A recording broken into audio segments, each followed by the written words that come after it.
Hello, everyone, and welcome to Blogging Theology. Today, I'm delighted to talk again to Shaykh Hamza Karamali. You're most welcome, sir. Thank you. It's a pleasure to be here again. Great to have you back, sir. Hamza, for those who don't know, is the founder of Basira Education, where he trains teachers, scholars, imams, and chaplains how to help Muslims come to their own realizations that Islam is true. He teaches many online courses around the general theme of proving that Islam is true. He specializes in developing Islamic educational responses to the problem of atheism. You can get a taste of his work by going to QuranicCaseForGod.com to get a free video series on a powerful Quranic argument for the existence of God that will, he says, silence any atheist. And there's a link in the description below. He's recently written a paper called Theological Information on the Existence of Intelligent Life Outside Our Solar System, Metaphysics, Scripture, and Science. I was surprised to discover that there is a field of study around the theology of aliens. I've never heard of this before, I must say. In all my theology reading, this is a new thing for me. And also intelligent extraterrestrial life. And this field of study is called Exotheology. And Hamza has written a paper on exotheology. Can you just tell us a bit about what exotheology is and what kinds of questions it investigates? Yeah, so Hamza, thanks for introducing me. The paper will be part of an edited volume, edited by Shoaib Malik, who's a guest, regular guest on your channel, and also Matthias Detterman. It's called Islam and Exotheology. So exotheology it's an instance of the broader discussions between religion and science. So it's the theological counterpart of a new scientific field called astrobiology. So biology studies life on Earth. Astrobiology goes beyond the Earth, beyond the solar system, to study life outside Earth, extraterrestrial, outside Earth. Mm-hmm. So we've now discovered that the universe is greater than we've ever known it to be. It's close to 100 billion light years, has billions of galaxies. Each galaxy has billions of stars. Presumably, all of these stars have, or a large number of these stars have planets like our own. And so the argument goes that if we turned up on one planet of one star, then surely there must be other beings like us on other planets in other galaxies that are, or planets that are orbiting other stars. So there's a search in astrobiology for something called exoplanets. Exoplanets are planets outside our solar system. So stars are easy to spot because they emit light, they emit energy, so you can spot them with telescopes. But planets they're very small and they don't emit anything. So they're a lot more difficult to spot. The first exoplanet was spotted in the 1990s, and to date we've discovered about a couple of thousand exoplanets. And so there's a search for extraterrestrial life on these planets, and right now it's in the realm of, is life possible on these planets? Are these planets candidates for intelligent life outside our solar system? Is the star the right size? Is the planet a rocky planet like Earth, or is it a gaseous planet like Jupiter? Is it the right distance from the sun?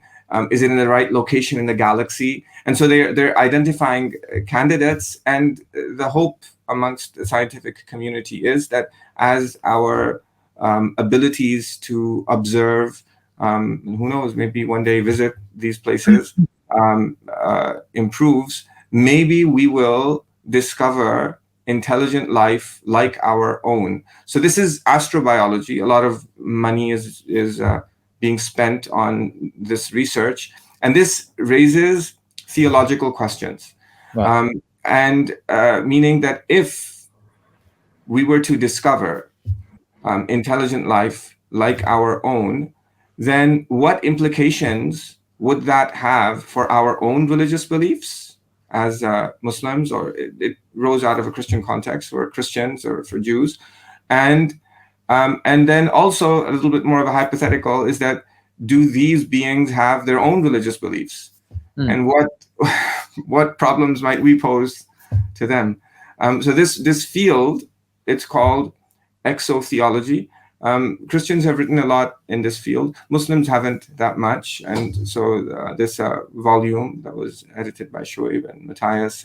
Is this volume that you contributed to, is this a first in terms of specifically Islamic publishing on this subject, do you think? Yeah, it's the first academic publishing on the subject. Wow, so this is a groundbreaking work. Amazing. Look forward to seeing it. Well, when's it coming out? Do you know yet? It went to the publisher just a couple of days ago, so it should be out soon. Soon, inshallah. Well, I'll look out for that. Might do another video on that when it comes out, inshallah. So your work centers around proving that Islam is true, which seems like a very important thing to do. But I can't help wonder why you chose to write a paper about the theology of extraterrestrials. I think there must be some importance to it, but it can seem rather unimportant to some. Why a theology of aliens, and how does that affect our lives? And why is it important for a Muslim specifically to know about this? Yeah, I mean, I get asked that question often. There's problems of atheism, and you're talking about aliens. Is it important? Is it not important? So it actually is important, surprisingly enough. And in order to understand why, we need to kind of step back into where these discussions came from. And all science religion discussions, they originate in the encounter of Christianity with science in the Enlightenment period and everything that happened at that time. So if we go into the Christian context, for Christians, there's a number of problems, and they all come from this idea that there's a human being or a son of God or divine, or however the Trinity is resolved, but Jesus was a human and God, from their perspective, who died for the salvation of other human beings. So we attain salvation by accepting his sacrifice. So from the Christian perspective, this poses two main problems. The first is a problem of salvation. So if intelligent extraterrestrial life exists and they don't know about Jesus, then how are they saved? So I don't think this has come up a lot in Christian writings on the topic, but it's not actually unique to extraterrestrials, because this salvation problem also exists for human beings prior to Christianity, prior to the advent of Jesus, right? So as Muslims, we have a salvation history of prophets and messengers coming since the first human being, consistent message, and it continues. Whereas for Christianity, it's just an event happening out of the blue, and then what happens early, and so it's the same problem. And for us, I think I'll show you. There's actually a hadith which seems to say that aliens have prophets and messengers. We're going to be looking at that hadith. So it's not going to be a problem for us. The second issue, I think, is more significant for us as Muslims, and that's this idea of human specialness. So the history of the science religion debate goes back to the Galileo affair, when Galileo said that maybe it's the sun that's the center of the universe, or the solar system, center of the solar system, and not the Earth. A move from a geocentric view of the universe to a heliocentric view of the solar system. So he was tried, he was prosecuted, placed under house arrest, and then there was Copernicus, whose theories were vindicated by Newton, and his laws of planetary motion. And we came, so in the Christian experience, in the Western experience, this idea of human beings being at the center of the universe, it is intertwined. The most important thing in the universe, it's intertwined with a struggle with science. So, what goes on underneath the surface of this scientific search for the existence of extraterrestrial life is that human beings aren't important. We just inhabit an insignificant planet on that orbits an insignificant star in an insignificant galaxy. There's probably millions of other people like us, and religious people who think that human beings are important and the universe is made for them. They're not only are they deluded, it's unscientific to hold that belief. Not only is that the case, so the claim goes, but it gets in the way of science, and we need to get rid of this way of thinking.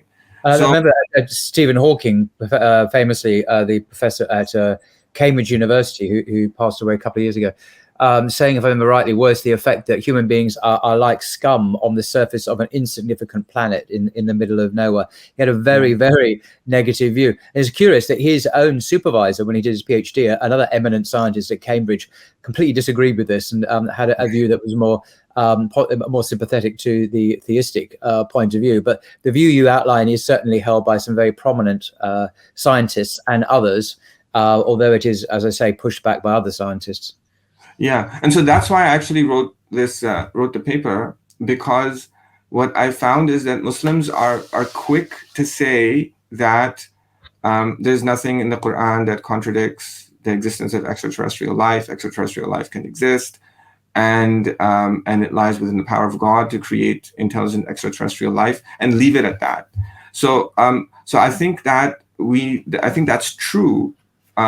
But we need to go beyond that, and we go and say that if intelligent extraterrestrial life exists, then human beings still retain some kind of a special status on the cosmic scale, and that our religious beliefs commit us to that, and that doesn't go against it doesn't go against it doesn't stand in the way of the progress of science and scientific discoveries. So that's why I think it's important. And in popular culture now, with science fiction and aliens everywhere, when our children consume these stories, they watch things, then there's a subliminal message of the unimportance of human beings that permeates into their minds, and I think it can lead to problems in religious belief down the line. So I think it needs to be. Okay. Well, your paper, as I mentioned, is called Theological Information on the Existence of Intelligent Life Outside Our Solar System, Metaphysics, Scripture, and Science, end quote. What exactly do you mean by theological information? Yeah, it's a good question. So when we search for intelligent extraterrestrial life, we do it based on scientific information.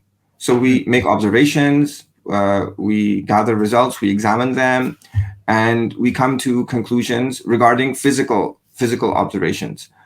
So I think that as believers, that in the Quran is the word of God, we have access to another source of knowledge. And traditionally, the way that Muslims have done science is that there hasn't been a separation between your scientific study of the world and doing experiments, and between your religious belief and your belief in angels and your belief in jinn and your belief in the afterlife. It's all an integrated whole. Yeah. So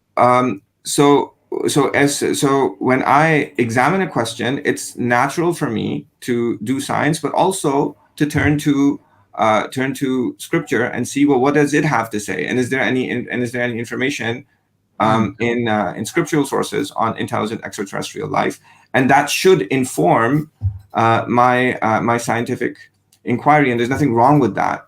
And I believe, based on evidence, that it is from the creator of the universe, and he knows what he created. So why it's so that's where the title comes from. It's theological information on this that we should be cognizant of as we engage in this scientific study.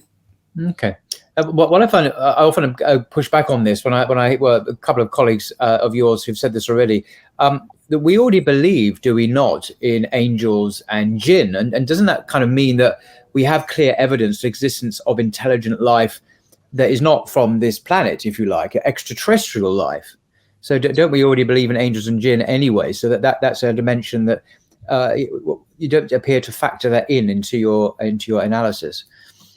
Yeah, that's correct. And and angels would fit the definition of extraterrestrial, if what you mean by extraterrestrial is something that does not inhabit, whose place of habitation, whose home isn't planet Earth. So angels are celestial beings. They go back and forth between the heavens and between Earth. They fulfill God's decrees, his commands. They do things. They bring rain. There's the angels of punishment, and they protect us. So they're part of our cosmology, and they are extraterrestrial in this sense. However, if we look at the discussion of intelligent extraterrestrial life and the theological problems that it poses for us, such as the problem of human specialness, then in that context, when a scientist naturalist, doesn't believe in religion, when he's searching for intelligent extraterrestrial life in order to undermine the importance of human beings, if that's I don't want to say that that's his motivation, because it could be just like he's curious, right? But let's say it's an underlying goal, unstated goal. Then the kind of extraterrestrial life that he'll be looking for is like a green alien with antlers, or these humanoid species that inhabit some other planet, and they go around in spaceships. And all of these things, they're made of the same kind of stuff that we're made of. And that, for scientists, is mass energy existing in space-time, something that you can examine underneath a microscope. You can extrapolate from the experiments that you do in a laboratory on Earth. So they're the kind of alien that they're looking for is something like that. And in their mind, so the astrobiology is like evolution. So evolution, there's a scientific aspect to it, but there's also that subliminal message is also there, that if human beings share an ancestor with chimpanzees and they're part of the tree of life, then they're not privileged. They don't hold a privileged status on Earth. They're just like any other animal. So what? Quite a materialist explanation, isn't it? It deliberately excludes not only God, but in design, teleology, a sense of meaning, of purpose, a spiritual dimension, all these other dimensions, which are extremely real, are systematically excluded, and giving the impression thereby of objectivity. But in fact, it's a reductionist explanation, is it not, of our existence? It's not a complete one, but nevertheless, this reductionist then is seen as the complete one, ironically, because it's anything but. So it's one of the, for me, as personally, anyways, this is one of the misgivings I have about the way some science in the West is explained. And not all science, because a lot of this is very particular in particular areas. But when a meta narrative is offered, it's often in a very materialist, reductionist way, I think. Yes, that's right. And so this reductionism on the cosmic scale is to say, not that we share an ancestor with a chimpanzee, but it's that our atoms and molecules with which we are made up of, and the chemical processes that gave rise to life on Earth, naturalistic, non-miraculous, reductionist perspective, it leads to a broader kind of relationship with intelligent extraterrestrials elsewhere in the universe. So this kind of the kind of intelligent extraterrestrial that will help them in their meta-narrative is not an angel, it's not a jinn, but it's this kind of an alien. So just for the sake of focus in the paper, I excluded angels and jinn. And jinn, actually, I think that you could make an argument that they are terrestrial beings. They inhabit this is true. Earth before human beings. But so I exclude angels and jinn. Okay. All your points well taken, but just to closely and enter the conversation where it's at. So. I mean, I imagine it's possible for God to create anything, and if He wills, surely He can create aliens. It lies within His power, doesn't it?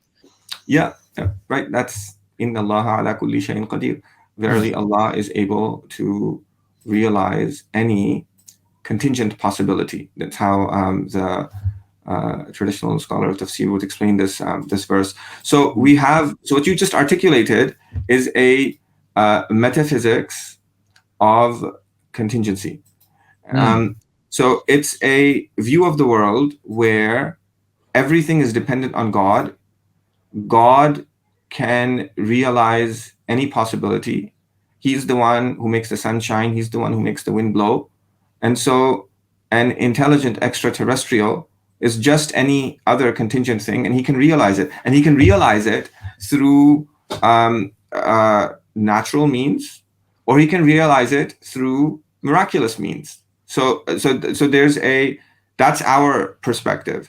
Now, if we kind of contrast that to the perspective of the scientist who is searching for intelligent extraterrestrial life in the universe, he doesn't see the universe in this way. He sees the universe as necessary relationships between things in the universe, laws of nature, inviolable, and what he is searching for is he's working within the constraints of the laws of nature and saying that if I understand how these laws of nature, which from his perspective are inherent, necessary, not dependent on anything, can they entail, if I understand them deeply, can they entail intelligent extraterrestrial life elsewhere in the universe? So in order for us to enter the discussion, the first thing we need to do is we need to clarify that when I, as a Muslim, enter the scientific world, then I don't assume your metaphysics of naturalism, but I have a metaphysics of contingency. So it lies within the power of God to realize any contingent thing, including aliens, intelligent extraterrestrials. So it's possible. And this comes from an argument from contingency, which we talked about earlier in one of our episodes. You also referenced it in the Quranic Case for God video series, where I think the viewers can go and watch it. Watch it, learn about it more in the description. Below, yeah. But what this perspective, so in the paper, the first part of the paper is metaphysics, and that's what this part of the paper shows. And this tells us that it's possible for intelligent extraterrestrial life to exist, but it doesn't tell us whether it actually exists or actually doesn't exist. We're just in the realm of possibility. So if we want theological information about whether or not they actually exist, we need to go deeper, and we need to examine verses or hadiths to see if there's anything there that tells us about intelligent extraterrestrials. Well, on that question, are there any verses or hadiths that talk explicitly about intelligent extraterrestrials? Actually, there is. So there's. So I just draw up a slide. It comes from a verse in the Quran. There's a discussion around a verse in the Quran in Surah Al-Talaq. And in this verse, Allah subhanahu wa ta'ala, he mentions not just 7 heavens, but 7 earths. So it says that Allah is the one who created the 7 heavens, and of the earth, the like thereof. وَمِنَ الْأَرْضِ مِثْلَهُنَّ, of the earth the like thereof. And so most scholars have understood like thereof to mean like thereof in number. So 7 heavens and 7 earths. So what is meant by 7 earths? Now the dominant interpretation amongst scholars is that it's our earth and there's layers down in this earth. But there are some who have historically held that 7 earths mean 7 other planets, 7 other worlds, and this is an exegesis of this verse that's ascribed to Ibn Abbas. Really? It's on the next slide. Who was a companion of the Prophet, sallallahu alaihi wasallam, and he said, one second. So he said that there are 7 earths, and on every earth there is a prophet like your prophet, and Adam like Adam, and Noah like Noah, and Abraham like Abraham, and a Jesus like Jesus. So it's a very interesting statement from Ibn Abbas because it shows a theological difference. So the problem of salvation is not a problem for us, because just as we can have a salvation history of prophets and messengers here, this hadith is actually, if it's interpreted to refer to intelligent extraterrestrial life, it's saying the same thing over there. So that particular problem in exotheology is not really a problem for us. However, this hadith. So first of all, this hadith, it's a statement of a companion. It's not a statement of the Prophet Muhammad sallallahu alaihi wasallam. Now the companion was very knowledgeable, Abdullah ibn Abbas. He's considered by the scholars of tafsir as one of the most knowledgeable of the companions in Quranic interpretation. He was a young companion. He learned from the Prophet sallallahu alaihi wasallam. The Prophet made a prayer for him that, oh Allah, teach him the interpretation of the Quran, and he learned from many other companions. He was held in high regard by Sayyidina Umar. He used to ask him, he used to consult him. So he's a great scholar of tafsir, and he's widely quoted in tafsir literature. However, this hadith, which is a statement of Ibn Abbas, it's a classical example of a kind of hadith that's called an anomalous hadith by the scholars of the hadith sciences, say a shadh hadith. So there's a famous book of hadith criticism called Tadrib al-Rawi, written by Suyuti, widely studied in the classical seminaries, and he mentions this hadith as an anomalous hadith. He cites an early hadith authority named Bayhaqi, who's the one who actually narrates the hadith, and he said that the chain is authentic, but the hadith is anomalous. It's strange. What does anomalous mean in this context? I'm not sure what we're saying here. So it means that so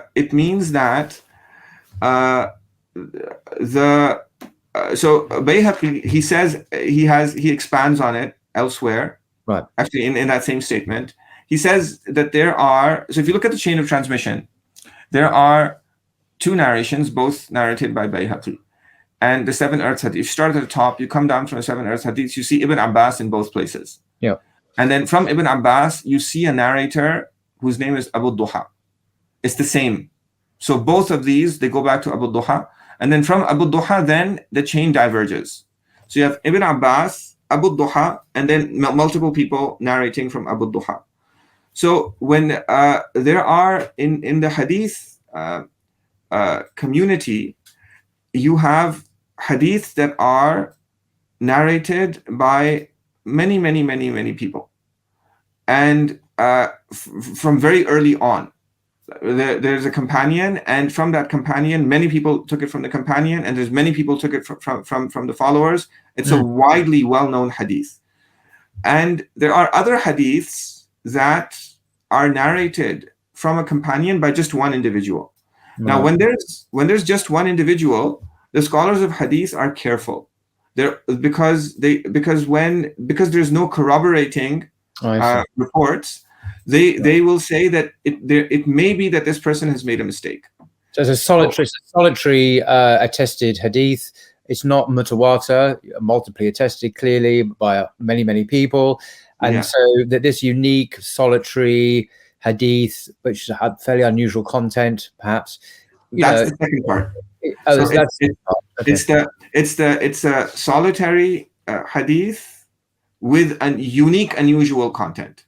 Right. And so the combination of these two things, when they say that in order, it's unusual content, which is quite significant, because intelligent extraterrestrial life with prophets like the Prophet Muhammad elsewhere, and like Noah, like it's a major thing. So for for something like this, for us to accept this as revelatory evidence that comes from God through the Prophet Muhammad, it needs further attestation. It is insufficiently attested to, strange report. And so when they see something like this, they'll say it's anomalous. They say it's shadh. And they'll say that even though the narrators in the chain are reliable, even a reliable narrator can make a mistake. And so it appears here that there's a mistake that's been made. So so since the earliest of times, the scholars of hadith, they cited this as an example, a classic example. They said, textbook example of an anomalous hadith. If you see something like this, then judge it to be inauthentic. But there's something interesting that we gain from here, and that's that when they say it's anomalous, it means that there's no attestation, and it means that there's no other explicit verse or hadith in the hadith corpus that speaks about intelligent extraterrestrial life. Otherwise, they wouldn't have said it's anomalous. We can glean that from this hadith, and that actually leaves us at the same place that we were after our metaphysical analysis, which is that it's possible, it lies within the power of God to create intelligent extraterrestrial life. There's nothing. So this is a quote from a late Mufassir, Mahmoud al-Alusi. He wrote Ruh al-Ma'ani, an Iraqi scholar. And he said that if this report were to be true, then there's nothing, it wouldn't conflict with anything else. It's metaphysically possible, it's theologically possible, but it's just insufficiently attested to. And that is the theological, that's one aspect of the theological information that we have about the existence of intelligent extraterrestrial life, that it's metaphysically possible and it's also theologically possible. So in other words, scripture neither affirms nor negates it, although there is an interesting discussion from which we can learn a number of things. So, I mean, are you saying really that if intelligent extraterrestrial life does exist, it must be less special than human beings? So that's the second part of the analysis. So this is the first part of the analysis. Does it exist? Does it not exist? The second part of the analysis is that if it exists, then what implications does it have for human specialness? So human specialness is a concept that needs to be properly understood. So it doesn't mean, there's a verse in the Quran where Allah subhanahu wa ta'ala, he says that we created human beings in the best of forms and then we reduced them to the lowest of the low.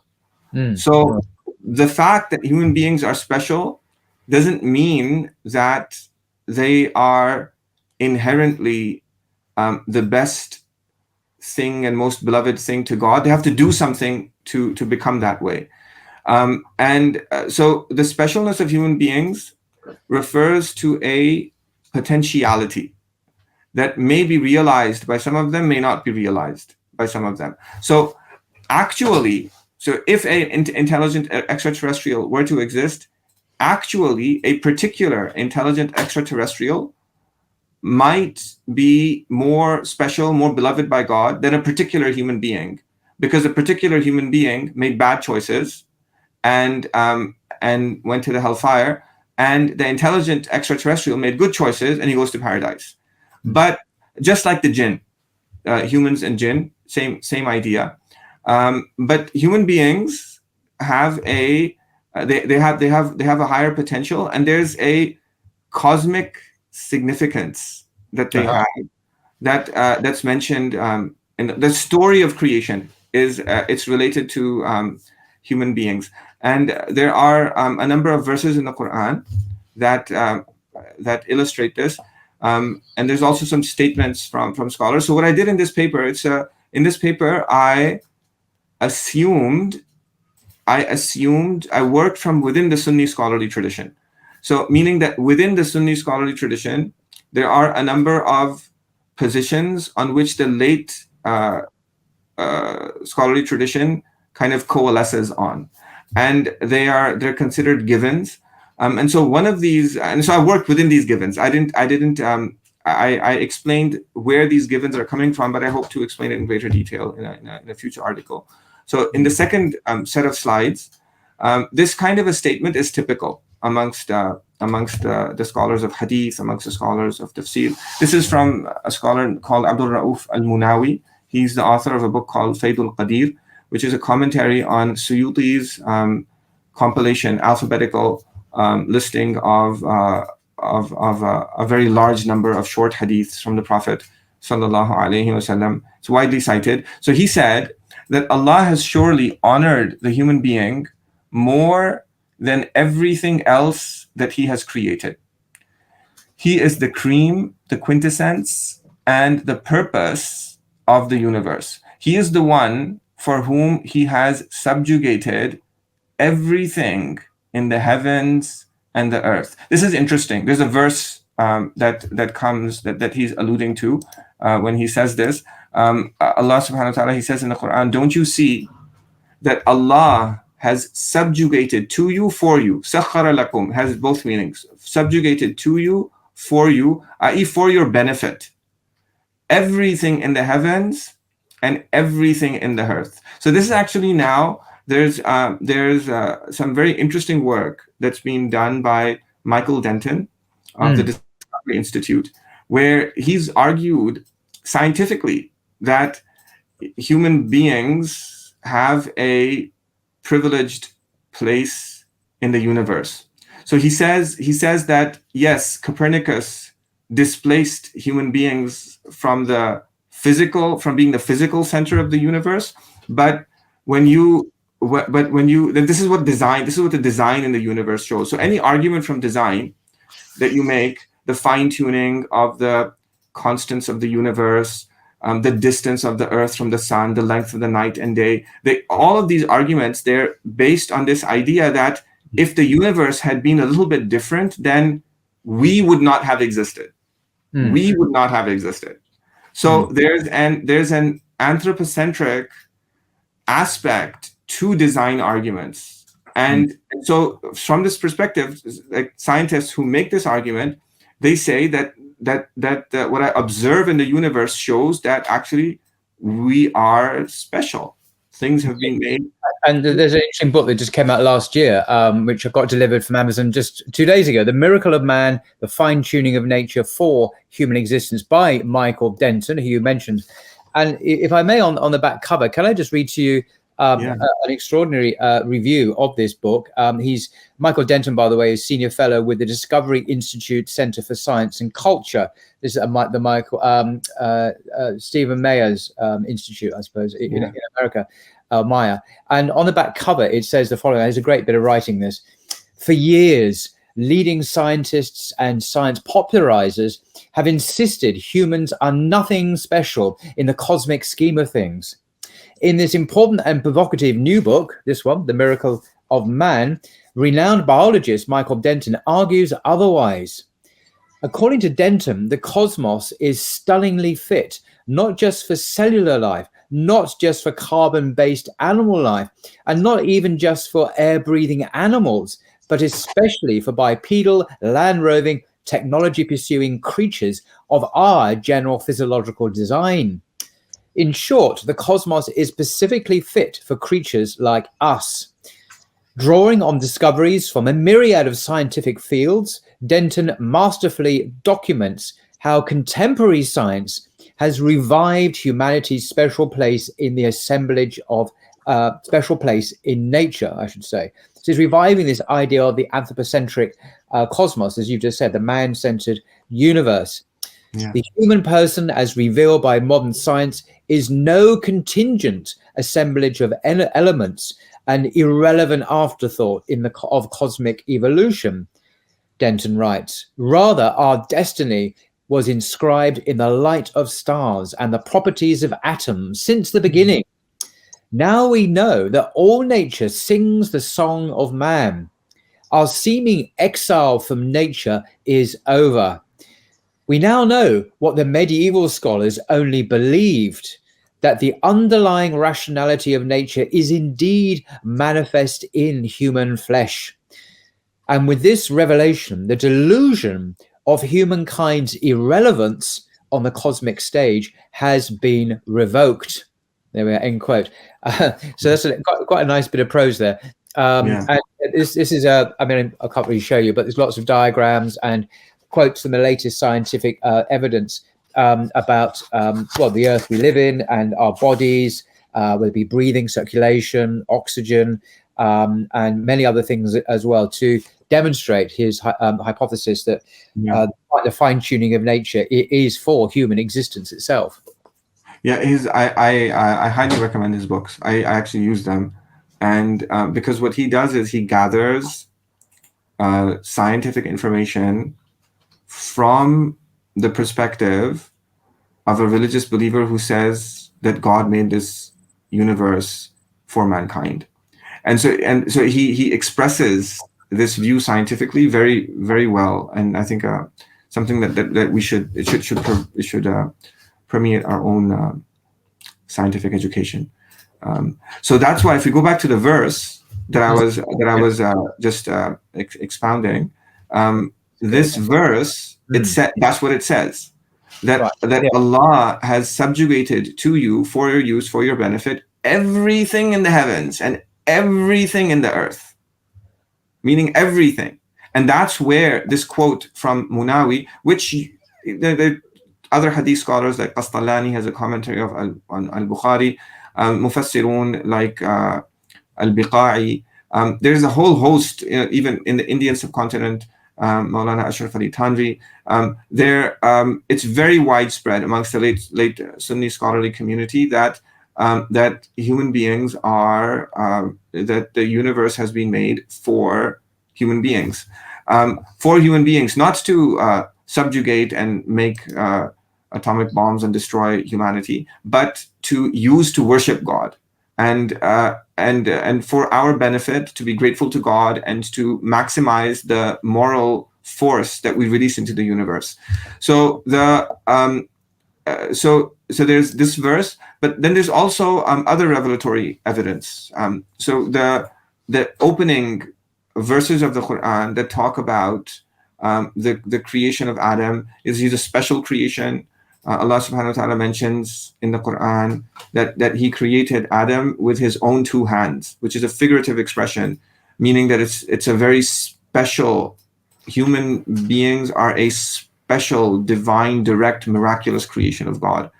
And the fact that all the angels prostrated to Adam, it's mentioned as in the Quran, it's understood by the scholars of tafsir as God telling me and you that, look, I commanded the angels, the purest beings that I've created, they don't sin, to prostrate to your ancestor, and I raised your rank. You should be grateful. You should worship me alone and not take any partners beside me. That's the opening, sections of Surah Al-Baqarah. And there's also another angle that I'll just mention very briefly here, but I hope, inshallah, to write something more on this in the future, which is that there's scholarly consensus that the Prophet Muhammad sallallahu alaihi wasallam is the best of God's creation and the most honored. Everybody agrees, and he was a human being. And so and his humanity is related to his specialness.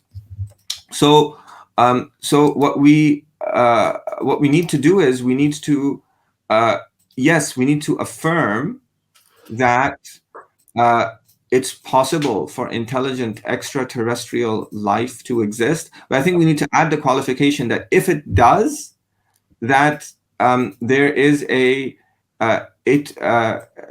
we still have a privileged location, because we have theological, not location, but position, because we have theological information that indicates that. And how that will be, inshallah, if they're ever discovered, we will find ways that will show this to be true. So what does everything that you've described mean for the scientific research for extraterrestrial life? So basically, it means that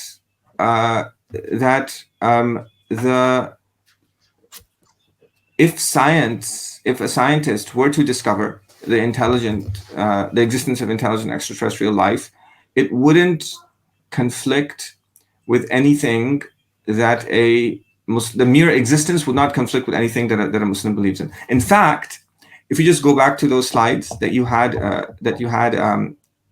there's actually verses in the Quran, like this one, in which Allah subhanahu wa ta'ala, he says, and from his signs is the creation of the heavens and the earth, وَمَا بَثَّ فِيهِمَا مِن دَابَّةٍ, and all of the dawab, dabba, all of the walking creatures. So a dabba in ancient Arabic is a creature that walks. So all of the walking creatures that he has scattered in both of them, fihima. So this verse, it led to some speculation amongst the exegetes, because in this verse, Allah subhanahu wa ta'ala, he says that there are walking creatures that he has scattered in the heavens and the earth, which seems to indicate that there are creatures that walk on other planets in the universe. And some scholars of tafsir, like Fakhruddin al-Razi, they actually said it's not far-fetched that God has created walking creatures, and they excluded angels from this, because angels, they are not walking creatures. They don't walk. That's not how they move. But there's other interpretations of this. There's a figurative interpretation, which ended up being the dominant in the Muslim scholarly tradition, which is that walking creature doesn't literally mean walking creature, but it means anything that's alive. And so they included angels in that, and they consistently interpreted it with human beings being the only on Earth being the only intelligent life form. And there's another way to do it too, because if you say that, even if you say that intelligent life only exists on Earth, it's still true that the Earth is in the heavens. So the statement can still be true. The humans are scattered in the heavens and the Earth, i.e. on Earth, it's part of the heavens and the Earth.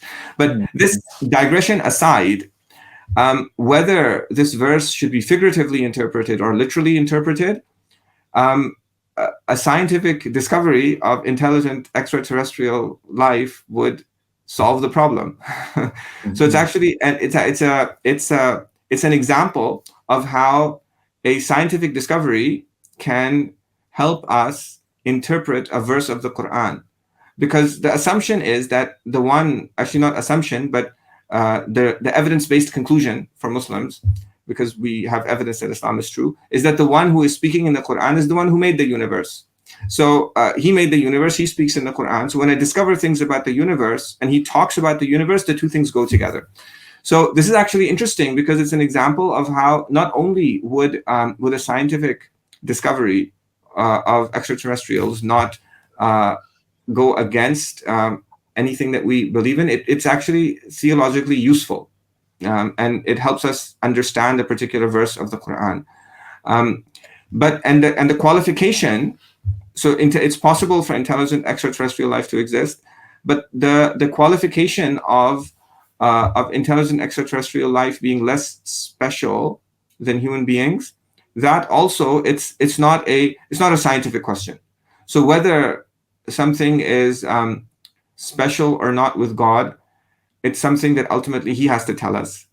And so that too would lie beyond the scope of scientific inquiry. So the conclusion is that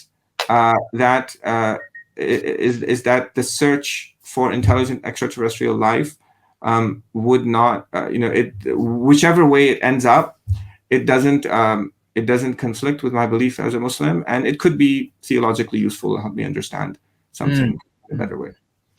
Well, thank you. That's extremely interesting. I must say, it's a subject I know nothing about, apart from watching alien movies from Hollywood. So not necessarily a reliable source of information about anything whatsoever. So no, thank you for this emerging Islamic science or discipline, perhaps a better word, of exotheology. So there's a new word. I wonder who coined this term. I must do some investigating or find out where this word came from, this neologism. But in conclusion, then, don't forget to go to QuranicCaseForGod.com, link in the description below, where you can watch a free video series on Quranic arguments for God's existence. That will, it says, silence any atheist. And I think it's a very powerful argument, actually. I can't think of any logical objections to it, but people still might not believe it, but hey. So thank you very much, Shaykh Hamza Karamali, for your time, and we look forward to seeing your book, which you've contributed to on this subject, out hopefully not too distant future, inshallah. Well, thank you so much. Thanks for having me, Paul. Always a pleasure. Until next time, take care.